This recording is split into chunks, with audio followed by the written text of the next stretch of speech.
Hello, how are you on this wonderful, amazing night? I hope you're doing well. Let me see if the queen is ready. Let me send some. Look at my glasses.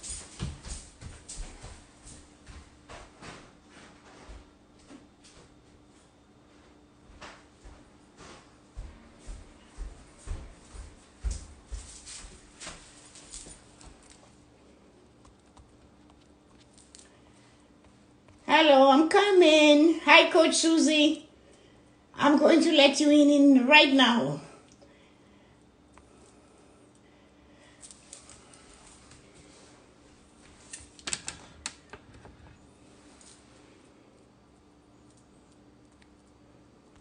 I'm sending the request, Susie. I send the request. I am waiting.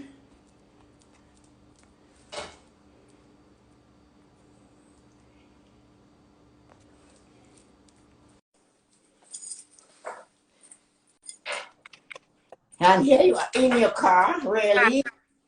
Yeah. In your car. I have a stool too many tonight. So what are you doing tonight? Taking Alea to class? I'm fine. I'm fixing my silly little thing. I think I broke this. Hold on, Susie. Let me get another tripod. Take your time. Take your time. Hey, Angie. Hey, Ryan. Who else joined? DRS 1969. How y'all doing tonight? Y'all good?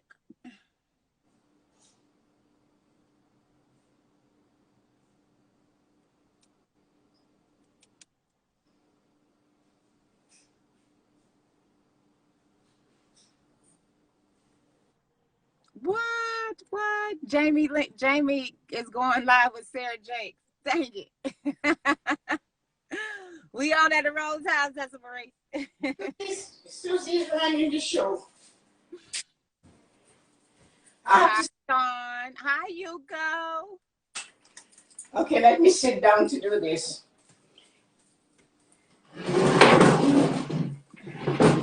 So I'm sitting down tonight to talk to you. Hi, Yuko. Yes, you got to sit down because I'm in the car. Yeah. I'm not standing up tonight. I see you're not standing up tonight. So the reason why I said, you know what, when you came back from your, what you call it, your siesta. My sabbatical. I thought it was a sabbatical. It was a sabbatical, all right. Yeah. But I called it a siesta. What's a siesta? A rest. Yes, it is. So, and then you said it was a sabbatical. Yeah. But let me turn this a bit. Siesta, sabbatical, it is. It's really taking time to feel your soul. And so many people give from an empty space and they wonder why they're frustrated, why they're stressed, why they can't find peace, why they don't have rest. It's because they don't take their rest. They don't take their breaks. They feel like they need to constantly be going. And you know what I found about that is because they're avoiding emotions that are going to come up when you take rest. When you take time and sit and do absolutely nothing, emotions that you have not dealt with are going to come to the surface. Of course it will. But I have a philosophy. I have rest. My rest is like all day Saturday or after that show on Sunday. I do absolutely nothing. Right. That's okay. I wonder, and especially in the summer, I sit for hours and I just think. But that is a regular thing for me because I prepare in the morning for the morning blessing, but I'm up at 5. So because I'm that, by the time 12 o'clock comes, my day is done. I've done everything 7 hours. I'm done, right? Right. And that's, like when at the movement makers meeting today, like I really do have to get my schedule, like my weekly routine. Like I have my morning routine, but I really do need my daily, what I'm doing, how he has his time schedule, and then my weekly and getting that stuff organized because I do. I have no problem with taking my rest. If I need rest, I'm going to take my rest because I realize the importance of that and how it helps me to be more creative in my service. It helps me to help other people. So It that's why I take does. the rest. And so many people are frustrated and stressed and angry and all this other stuff because they're pouring from an empty cup. And you But can't do that. when you came back from your sabbatical, I immediately noticed a difference in you. That's what I want to really delve into tonight. I want to get into the root of it because yeah, it's a transformation, and I'm an intuitive in the sense that I listen, I pray, and I do all of these things. So hi guys, everybody, welcome. And one of the things that I wanted for sure to find too, I found out when you said you want this sabbatical, and you were very determined before you left that you were going to do it. Mm-hmm. And and I missed you because I'm always looking at what you do, and you know that. And when you came back, I saw a difference on your face. Oh, wow. Thank you. I saw it, a more restful face, Mm-hmm. a calmer, to a point that you look like you had even lost some of your color. Honestly, it looked like you had gone on somewhere and at a spa. That was the first appearance when I saw you, right? And then when I looked a little bit further, I said, okay, her attitude is completely different. So there was something happening. So when I asked you to come on the live, and we chose Thursday, and that was on Tuesday when you last talked, and you said, oh, it's going to be transformational Thursday. And I'm saying to myself, she doesn't know what I'm going to talk to her about, but I know she's an intuitive. So I figure somehow she got the vibe that I was going to go there and to go for the transformation. Mm-hmm. You did a number of things, and as you know, I am not one that goes after people's link, whatever the stuff on your link and your bio. I never go there. Mm-hmm. I try to go at the back and to find out what that person is outside of what is on the front. Mm-hmm. And then, so I found out by observation with you that we have some alignments because I do understand the energy of crystals and stones and the intuitiveness of listening to guidance from within. And a lot of that I follow religiously without bending it. Yes. And I know you had that. So when you came back and I saw that transformation on you, it honestly, it showed right through the camera, and that is not something that somebody will notice, but I noticed it. And I wanted you to tell me what it was. There's more, but I want you to tell me what it was you did that made such a difference. Don't think about yourself, your body, your mind, your soul, your spirit. That's what I'm interested in finding. Because as you said when you first came on, many people know they need a rest, but they cannot stop from doing this. Yeah, yeah, yeah. So, and they continue and they don't rest. So somebody would say that about me, but I rest. I take a lot of rest. You got to. What I want. Because other than this, I'm really preparing my meals. I do nothing else. Right. There's somebody to do this, all the other things we should do. So tell me, what was that big transformation that caused you to come back and, in my eye, a renewed woman? Mm-hmm. Well, I appreciate that because I don't see that on myself. I know that whenever I take time to myself and whenever I just like kind of shut out the world, like I don't really shut out the world, but I shut out the social media world because I think a lot of times we can get so wrapped up and so caught up in social media and all the hype and all the likes and all the followers that we disconnect from ourselves. So I really do it to disconnect. I mean, to disconnect from everyone else on social media and go back and connect with myself, because a lot of times we can find ourselves in comparison mode. We can find ourselves, these emotions will start to surface, and we have no idea where they're coming from. It's because we're connecting more with a lot of the superficial stuff, and we're not connecting more with ourselves. So what drove you to make that decision?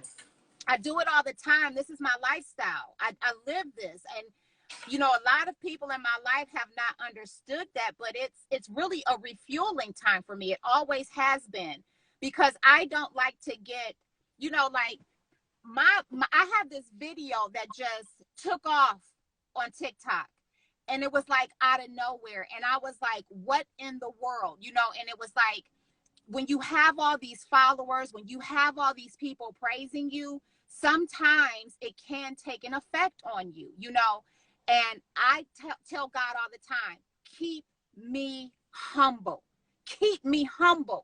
because I don't ever want money or success to change who I am at the core. And sometimes I can find myself getting out of tune with myself because I'm more involved in social media. So I have to take breaks and take step back to really connect with myself and all that I am, to not get to not be so much an ego. Because I recognize that, yes, you need the ego to have the confidence, to have the courage, because you're going to have your naysayers. You're going to have the haters. You're going to have those people who will come because they don't like your light, because they don't like your power for whatever reason. And you have to remain strong in your power and not come out of who you are and react.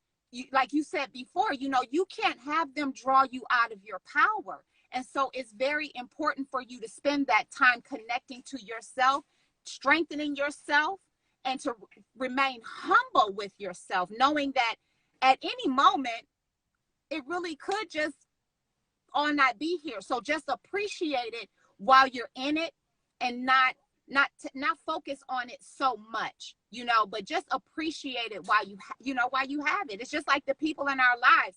Appreciate the people in your lives while you have them, because they might not be here. And I think a lot of time we take that for granted. We take people for granted, and we take the blessing of being on this platform and teaching others, that they too can come out of their dark spaces, that they too can live a happy, successful, and thriving life. But it takes a lot of work. It takes a lot of work. So we have all these followers from both of our team here tonight. So give us a day of sabbatical. What you did on a day when you were on your sabbatical. Okay. So what a day looks like for me. The time you woke up. Okay, so when I wake up, nothing really changes. Like I said, this is my lifestyle. So when I wake up, I do my morning prayer and meditation. Now, that has been changing because, of course, it's springtime, right? So the weather is nice. And I have a beautiful patio that sits in the woods. So I like to go outside and connect with nature, because we are a part of nature. God says that he created us in his image. And the lakes are God. The rivers are God. The mountains are God. Nature is God. That's who we are. And the less that we disconnect from that, the less disconnected we are from ourselves. We have to go out and sit in nature. We have to go out and touch nature to remember really fully who we are at the core. Because we get lost in this human shell. We get lost with all the, the fancy stuff, all the bright lights, and we get lost. We lose ourselves in that. And there's nothing wrong with us having, the pleasantries of life, but we must not forget who we are at the core. And at the core, we are love. And we've forgotten that. So really, me taking these sabbaticals is really just to get back to myself, get back to love. So I get up in the morning, I do my morning meditation. So that's about 20 minutes. And then I'll eat me breakfast. So on my sabbatical, I was eating nothing but fruits, blueberries, raspberries, strawberries, pomegranates, and I was putting mangoes in it and the coconut water. And I was eating that for breakfast. And then I was just having nothing but like salads for like dinner and lunch. So I really was taking on a more, I don't like to label it, but vegan, vegetarian lifestyle. I was really only, and so I would do that, and then I would go and do my work. So about 10 o'clock, I would do my podcasting, recording. So what I do is, that's a dual thing. So I record for YouTube and I record for my podcast. So I would do that, and then, you know, just really spending time in nature. I kayak, I sit on my porch. We went on vacation, you know, doing the things that fill my soul, because a lot of times we get caught up in this runaround, you know, thinking that we constantly got to produce to take time for ourselves. So really going on sabbatical is really just taking time for yourself, going time with yourself, you know, because I don't have a significant, to learn how to travel and enjoy your own company before you can actually do that with someone else. So that's what I do. I just that fulfill my soul. What is that? Tap dancing. That's being in nature. That's acting goofy. You know, like, I mean, I just do the things that make me laugh, the things that fulfill my soul. And then time with my daughter. We watched a movie. You know, we watched a couple movies. We watched Onward. My birthday was on my sabbatical, so I just enjoyed myself. So what?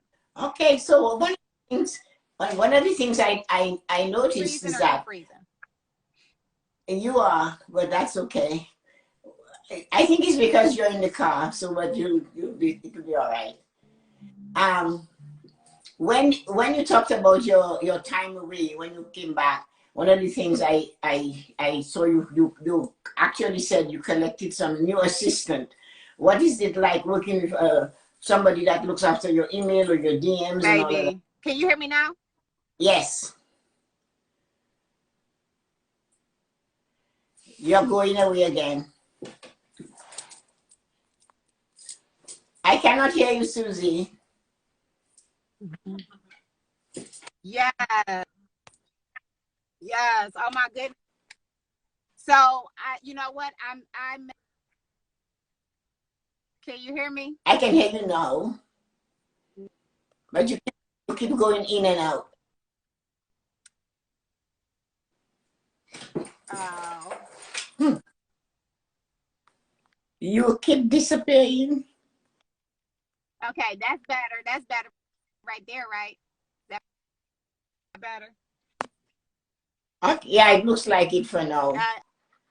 Okay, am I here now or no? Yes, you're here in a way. Let's see. Okay. You're freezing again. You're frozen.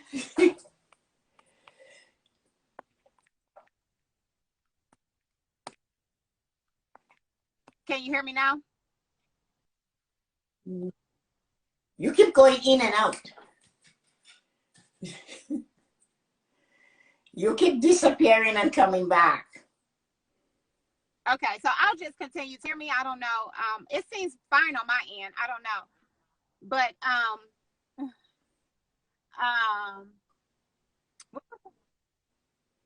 what was you saying? I can hear you now. I'm keep still talking. frozen.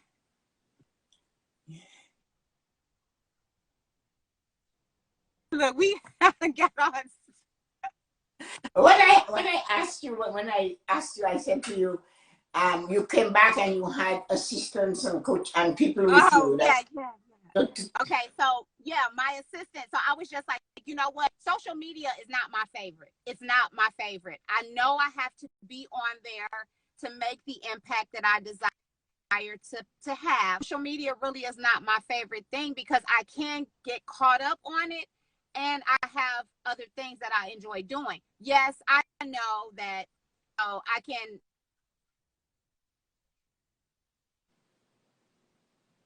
You're frozen again. More disciplined, but you know what? There's tasks that you don't enjoy doing, and give, or, hire somebody. She my videos. I still make all my videos, and I just send them over to her to post, for her to post them. So, and she's been creating, like, I send her over my quotes, and then she's doing she's been creating all the new quotes and stuff like that. So it really is like taking a lot of the extra things off, like me spending time trying to create the quotes and stuff like that and getting her in.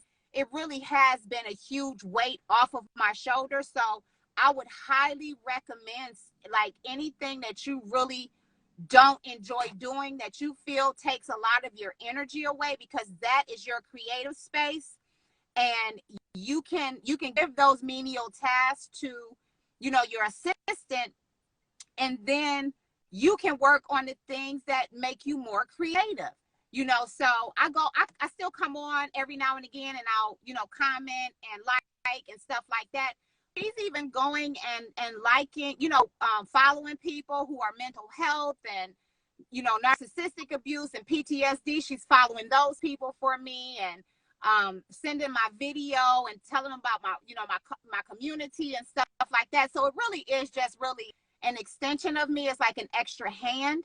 And that really does take a lot of the stress off. So, you have to learn how to add people to your team. That's really important. But, to be mindful and aware and observant, and know that you can trust those people too, because we all need the extra hands. We can't do it by ourselves. We get to a certain point, and it's like, what, if I can afford to pay someone to take this off of my hands, and me be in this space that Tessa-Marie says I'm in, well, I feel that I'm elevating. My vibration is right. It's a good place to be in, because that's a creative space. That's where the happens. That's where you're in alignment with the universe, and the universe is just like, your stuff is just manifesting fastly. It's coming faster than you could have ever imagined. And you got to learn how to rest, though. You got to learn how to listen to intuitive guidance, because we all have it, men included. Men can tap into it when they tap into that feminine energy that's within themselves, right? But they fight that energy. They fight that energy so much that they don't want to tap into it, because, a lot of them, when they were younger, that makes you, when you cry and are vulnerable and are emotional, then, you're a fag, you're a punk, you're gay. But no, that's just you, feminine energy, and getting that balance. You have to have the balance between both of those, integrate fully and completely in your authentic light. So yeah, that was a huge blessing for me. I'm going to take a break and see if we have any questions or any statements that I want to have you address, because the transformation from you, I told you that 100 times already, is one of the things I really like to see coming out of you. So thank you. I appreciate that. I'm going to ask you. It's kind of like the Moses moment, when Moses went on the mountain and spent time with God. That's how I see it. And got me back with a glow. I know what you're saying. One of the things what I want to make sure I ask you to tell me is, when you're creative, tell me the root of your creative energy from the body standpoint. A lot of people don't realize that when you're creative, for you to be very creative, you need to find the root. And the root is where? We deal with our chakras, right? And some people don't understand the chakras. But where does your creative energy come from? I want to see if it aligns. I believe it's the sacral. The sacral or the solar plexus. It's one of those two. It's that yellow or that orange space. I think it's the sacral is your creative energy. It's the sacral space. From the orange one.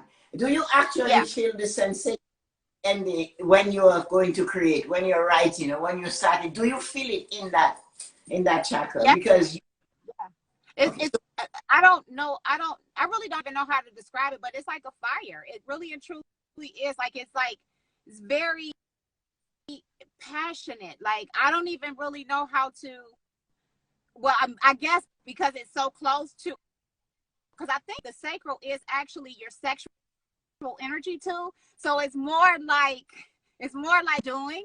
So when you're having good love making, that's exactly what the sacral chakra does for you when you're creating. Chakra. Because I've said this before. I was like, you know, if what you're doing does not make you want to jump out of your body and make passionate love to it, okay, you're doing something wrong. You're supposed to be doing, because when you're in that creative, or I call it my zone, like it's amazing how much inspiration you have. I find myself driving and needing to put on my recorder because I'm getting all of these downloads, all of this information. And this is really a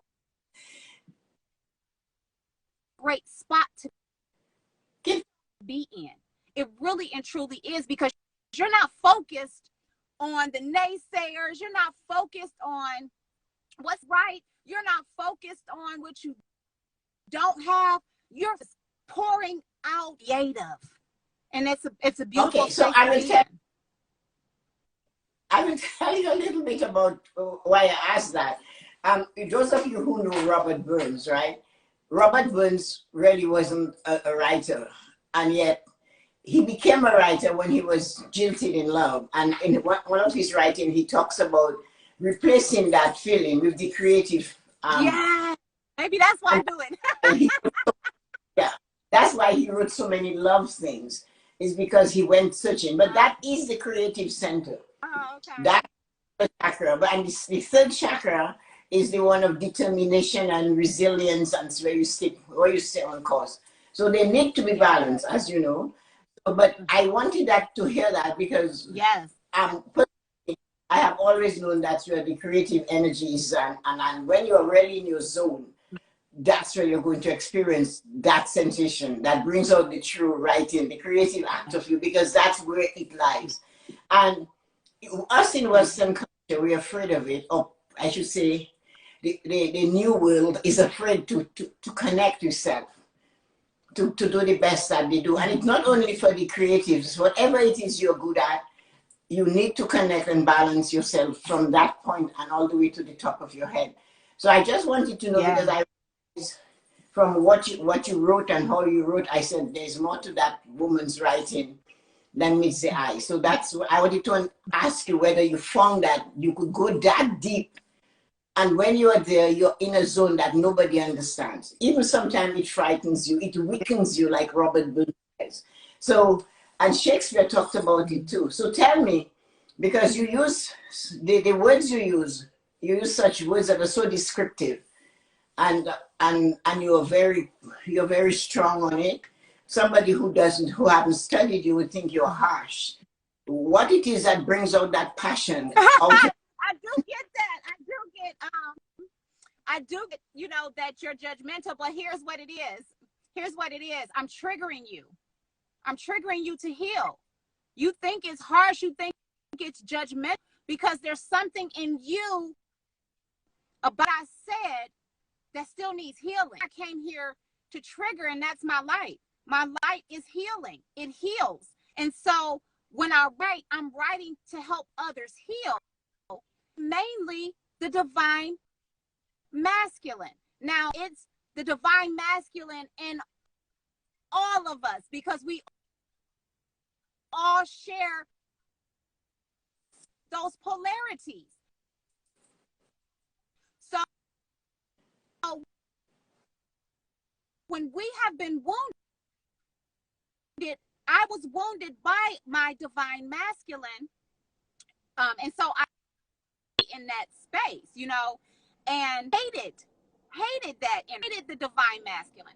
So I had to go and love myself, to go and love all of me, the divine feminine and the divine masculine. And so where I'm wounded masculine, masculine was wounded within me. I didn't have my mother. I didn't have my father. They don't have a mother. They don't have a father. Or I resonate with a lot of men. And so, and I haven't always known this. And coming off of this sabbatical, God is just showing me more. This is your space. This you get the heart of the divine masculine in all of us. So write from the wounds of the divine masculine, and that's where I'm writing from the wounds of my divine masculine. The divine masculine doesn't like to cry. The divine masculine does not show emotion. So how do you get them to do that? Because when a woman is in her power, she has the power to open up the heart of a divine masculine. See, a lot of women think that their power is between their legs, but it's not. The power is hidden in your own vulnerability, your own willingness to pour out your soul, to be open in your feelings. Because men don't know this because their own mother was not open with her feelings. A lot of men's mothers were not open with their feelings. So how can they trust that? They can't, right? They can't trust that what I speak is true. They can't say trust that because they haven't opened it up for themselves. So when we recognize our power, we can speak to the heart of that wounded little boy, of that wounded masculine, and that's how I write. That's the space that I write from. So when you have the character of the male in your writing, why don't you draw him out and make him softer? Because my divine masculine is he is assertive. He is dominant, but he's all loving because he understands that assertiveness is not abuse and dominance is not disrespect. It's love. It's coming from a space of love. And when you do that, you really do prompt the men to really look at their hearts, to really look into themselves. Well, you know, the ones that I was called to, because I'm not called to every man. And that's why I ended up in a lot of relationships. You know, I saw the potential in them, you know, but they never saw their own worth. So no, it doesn't matter if I saw their worth. If they never saw their worth, then what I said would never be true to them. What I said they would never believe. They would never believe that they were amazing and intelligent and sexy and handsome and a king, that they are a king side of there, that little boy is just wounded. He's hurt. He's hurt from his mother and his father not giving him the proper love, nurturing, and guidance. You know, and so he finds a woman like that and she does it, and it scares the shit out of him because he has never felt that before. He's never felt that before.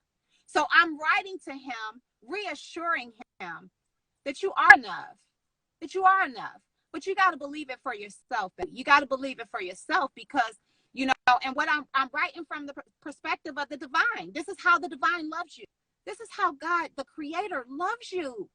You are the apple of his eye. You are magnificent. You are intelligent. Do you know you bring more to the table than your penis and your money? Do you know that you add so much value in your intellect, in your heart? When you are centered in your own heart and you are vulnerable in your own heart, do you know how much of a blessing that is to a woman? I don't think that you realize your own value. And most men don't realize they never spoke to them like that. Their mother never spoke to them with love. Hell, their father never wanted to be in their life. Let me tell you something about that. It's funny that I have a story because I have a story. I always have a story. But this is my story and my 10-month and my son. So I was going to ask you, I'll tell you the story first, but my question was going to ask you, when should it start? And then before I could bring it out, I knew the answer. Something said to me, but you know the answer. So I'll tell you the story and I want to see what you think of it. So there was a period where I needed to take my son when he was 10 months old to a nursery. Because at that time I had my ceramic business and I needed to go to New York for a conference and stuff. So anyway, I had to go to nursery. I wanted him to get accustomed to going there. So I took him one day, and a few days when I came in the third day, the woman said to me that he was a bad boy and he was not behaving, he was not sleeping. He's 10 months. He was walking. He stood up and walked at 10 months and he never looked back and he never took naps. So she didn't like that because she told me he was a bad boy, and he kept everybody He else probably away. was running around. And right there, and then I said to myself, if I have to take him to New York in a duffel bag, he's not staying here. I have the worst singing voice ever. So I took him and I started calling him. Everybody in my family has 3 first names before their last name. So I call out all of his names and I'm singing this song to him and telling him, you're a handsome boy, you're a wonderful boy, you're a smart boy. I am just loading him up with all of these praises. And I did in the car and I had tears running down my eyes. I said, you're not going to tell him that he's bad. And I cried all the way home. It wasn't that far. Right. I had to go for the rest of the week, but I was walking in there and talking to him like that. And I never ever stopped talking to my children like that. But I remember I had to reinforce he was loved, you're special, you're brilliant, you're bright, you're handsome. And you know, the cocky thing is still alive today, and he really thinks he cuts me out because I made him believe he was like that. So I was going to ask you, when should a mother or father start instilling these beliefs into these children head, both girls and boys? When should they? What is your belief? I started at 10 months with Michael, but I did it while they were in my stomach also. I played music and had the thing on during the pregnancy. But then I remember doing that particularly. So when would you recommend that? I mean, I don't think there should be any kind of separation. Just love your children equally. You know, they both deserve affirmations. They both deserve to know that they are worthy and and you should start that early. I totally agree with while in your stomach, because I did the same thing with my son. Like I read while he was in my stomach books, the same thing I did with my daughter. I played music, you know, around them and spoke positive things over them while they were in my womb. So yes, definitely as early as in the womb, but when they come out, don't change that. You know, boys deserve to have their feminine nurtured just like you would do a little girl, you know, and we tend to nurture the little girls a little bit more than we do the little boys because we want our little boys to be hard and masculine. Well, him being in tune with his feminine energy does not make him less of a man. It actually makes him more of a man, because then he can actually connect with women and not in abusive ways and not trying to connect with them sexually only. He can have his heart open and connect with her emotionally. It doesn't make him less of a man. It makes him a stronger man. When you can be in touch with your emotions, nobody can control them. Nobody can control your emotions. When you're in touch with your own emotions, nobody can control you. And that's beautiful, because nobody should have power over you, because you are a powerful, loving, spiritual being all on your own. We just other people. That's it. Nobody should have control in a relationship. You know, we are working this thing together. We're loving each other together. We're growing together. And because, you know, mothers told sons that if you cry, then your men don't want to cry, because they think that makes them less than a man. They don't want to be vulnerable and say, you know, today I'm not having a good day, or, you know, I was frustrated because their mother told them to stop complaining, or, you know, like they didn't want to hear about their problems. And we're all human. We all have stuff that we're dealing with, you know, and it did make him less of a man. So don't punish him for his emotions. He's allowed to have those emotions, just like a woman. I like that idea. I've been asking to be humble, and a humble man, if it has led to a lot of what she's talking about. That is what Ryan, I've been asking to be humble and man. It has led to a lot of what she's talking about. Ryan, that said that, is somebody I coached for years. And Ryan is the person that caused me to create the 5 pillars of prosperity. It was actually because of coaching Ryan. When he came, I realized what you're here for is not what you're really, that is not where it is. And I had to work with Ryan for a long time. But Ryan created, because I went from finance on him to the 5 pillars of prosperity, and it was really an amazing experience. So what he said there is really true. Where can we find your podcast? I will give that, Ryan. I'll send that to you. It's in the link tree in my bio too. I will tell him. You just click on click on my link. Let me see. Donato say yeah, and we never saw Moses on TikTok doing craziness either. Well, you know, Donato, there was no, I didn't say I wasn't. I didn't say I there was was Moses. no I said TikTok I for Moses. went to go. But this is one thing about my relationship. This is one thing about my relationship with God. It's individual, and God loves me just as I am. And when I post those TikTok videos, God is laughing with me. God is cheering me on. And I took on the opinions of others about what I'd be doing or what I shouldn't be doing. And God loves me just as I am. And God continues to pour his love into me and pour that light into me so that I can share it with others in the form of videos, in the form of quotes. However, you know, God sees fit to use me, that's how I'll be used. Well, God is not a respecter of persons. So God gave us all the talent. When Moses was alive, there was no TikTok, but there were slaves, and Moses had 2 girlfriends. So, but that's right, Tess. You know what? We all are unique and special individuals, and we all have our different talents, and we're all gonna reach a different genre of people, and that's my genre. That's my genre. I agree with you, because the thing about it is that if we take the Old Testament, it is the hardest. If we really want to go there, it's one of the hardest parts of the Bible.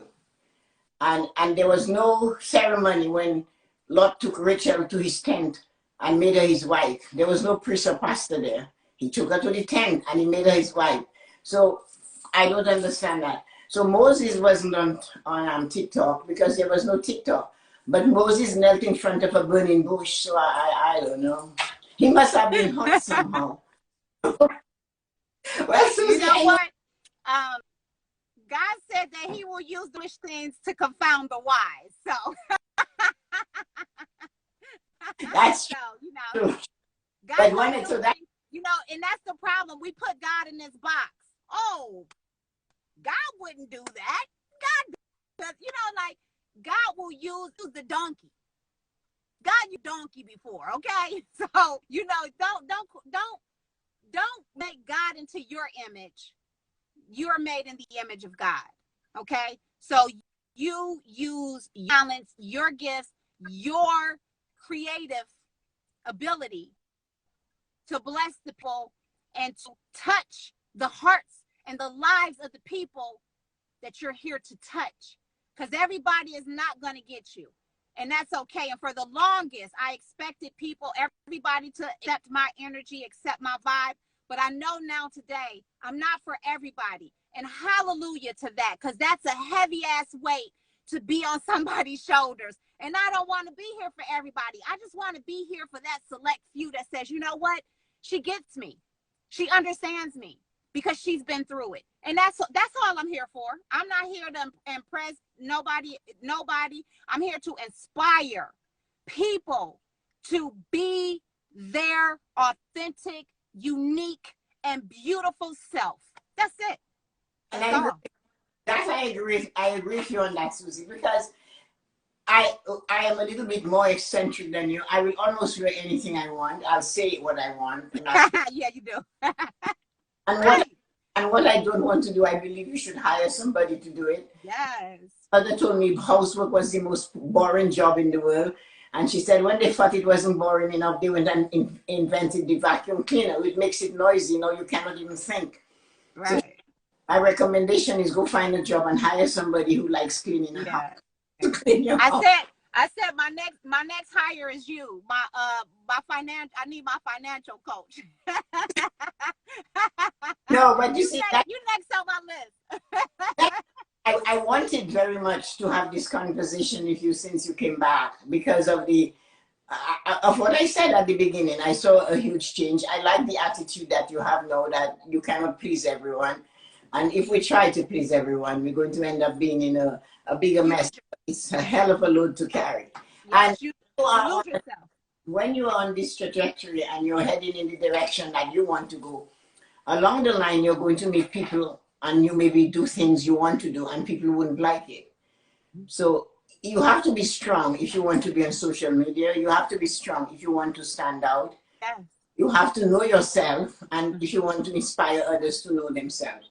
Absolutely. So I really enjoyed having you here tonight. Absolutely. I had a little bit of stuff, but you know what? All I want is for you to continue, because I love what you do and how you inspire. I still want to see if you can make a man cry. So, you said what? If I can what? If you can make a man cry. You know what? I'm not really focused on that. If he does, he does. On the show that feels it, and that will come out and say, wow, I really felt what I was looking for. And you touched on the masculine part of the feminine part of a man, of a woman in a man, and then you said there was the same thing in us. And a lot of people don't see that. And a lot of people see in a different way that you're aggressive woman, but they don't see that is your strength and your masculine, that part of you that is showing through. And we cannot always be soft and cushy, because that leads to heart failure. So we have to when you practice balance in your energies. See, yes, when I'm doing my job, my career, that masculine energy a lot of the times. But I know how to be feminine. I know how to be a feminine woman with my man. I have no problem with that. I communicate. I'm me. Everything that you see is me. And guess what? There is a man who loves that. There is a man who loves that, so I'm not worried about it. I'm not worried about what anybody else thinks, because I know who I am. I'm secure in who I am. I'm confident in who I am. And people are going to have their opinions. People are going to talk. Let them. You're not doing anything if they're not talking. People are going to talk whether you're doing bad or good. So I might as well give them something to talk about. I might as well, because what happens is when they talk about me, God blesses me. So keep talking. Please, I want you to talk about me. God gonna continue to bless me.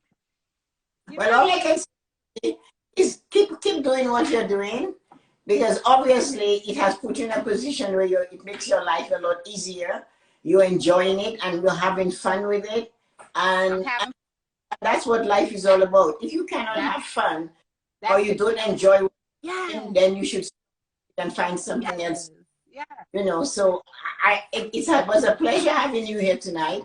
I love the transformation person that you are. I miss y'all too, Yuko. And anytime you want. Yes. I love your wisdom. So if anybody had anything to say that we didn't like. So Yoko said she missed you when you were away. Sharon showed up. So we all missed you because it was having you around. Thanks, Angela and Corinne and Patrick and Ryan. I'll give Ryan that connection. And Donado, yes, we will join you one day to tell you off, but that's okay. And everyone, excuse me. I don't need to tell them off. I sent you to that stuff. So we had a lovely group. And I'm glad that Ryan joined us. I hope Ryan keeps coming, because he's always he has so much to say, and he's a very amazing human being. Life After Divorce was here, that I know is one. Belinda came and Christina was there, and everybody came. So we had a really good group tonight. Thank y'all for coming. And Dawn came from Knoxville. So we'll do that again another time when you want to chat. I know you have days, and I'm sorry that you took time away from Aaliyah to be with me tonight. Aaliyah's in dance. That's why I agreed to do it. She in dance. She about to get out at 7:45. Okay, so you just have 10 minutes. That's good. So thank you so much. And if you have any lasting words to say, since you have 10 minutes, let's hear it. You're freezing again. But yeah, we can, you know, Do you, I love talking to you. You always like, take care of yourself, love yourself. I know you guys build your businesses and be of service, but you really do have to take care of yourself to give the most, like to give in abundance. When you're taking care of yourself, it flows effortlessly. It's not a job, it's something you love to do. So if you find yourself looking at what you're doing like a job and it's becoming overwhelming, take a step back. Take a step back. Go center yourself, go love yourself, and then start pouring out again. It's very important for you to take time for other people. thank you, Susie. That was great. I really enjoyed that. And we will see you again soon. So tell Leah good night for me and have a wonderful night. I'll see you dancing somewhere tomorrow, somehow, some way. I know I will. Y'all see something. Yeah. Well, Dawn and Angela and everybody, so many, Belinda and Christina, and Ryan and Donato and all of those. Thank you so much. And I'll see you guys tomorrow morning for the morning blessing. Yes, you will. We'll see you tomorrow morning. Bye-bye. Bye.